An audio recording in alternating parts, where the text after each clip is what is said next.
right, that's what I'm talking about. Christian, you can sit down. You're standing in the back of the class, just kind of looking over everybody. It's good. I'm not sure if I should pop in different ears, a new mustache. We'll figure it out together. New glasses. Just kidding. I'm going to vote for you. All right. Our next comic is originally from Cleveland, Ohio. OH?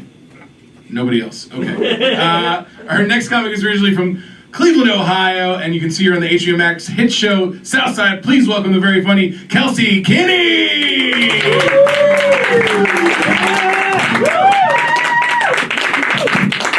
Hey guys, I'm Kelsey. Full disclosure, I am a Nepo baby.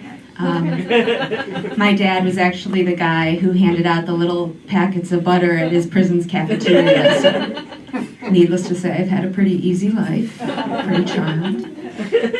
You can imagine how popular that made my dad, having access to all that butter in a prison full of lonely men. They use that butter for things like toast, bagels, biscuits, all your major breads, really, yeah. I'm pro-bread, not to get political with you guys, but I love bread. If you can afford it, groceries are super expensive right now. I can't believe the price of eggs. I know. I recently paid $10,000 for just one cycle. And it's like, they really shouldn't call themselves egg donors if they're going to charge you, you know what I mean? It's false advertising. It's been wild though, because you figure I've got like 10 grand for each round of egg retrieval, 20 grand for in vitro, and then it's probably going to be at least 1,000 more for the abortion, so what are you going to do? It's all part of God's plan. They say as women, you never truly experience unconditional love until you get pregnant. And you never truly experience vaginal tearing until you push the kid out. So I'm trying to hit that sweet spot right in the middle, you know? Best of both worlds. As modern women, we can have it all. Criminalized healthcare and a paywall to pregnancy. God bless. Yeah. Good times. I do not want to have children, though, which is why I have an IUD, which is different from an IED, though one could argue one misstep with either and your life is over forever. But I have the Mirena IUD. Anyone else? No Mirena heads in the house? Being a Mirena head's kind of like being a sneaker head if the sneaker were firmly lodged in your cervix. I like the Mirena though, it's good. It's a 5-year IUD. I did let it expire inside of my body. I kept it in for 7 years. Not supposed to do that. It's not too bad though. I figure that's just kind of the equivalent of taking a swig of milk 1 week past the best by date. Like it's not going to kill me, but things are going to taste kind of weird for a while. Yeah, that's a pussy eating joke. You're welcome.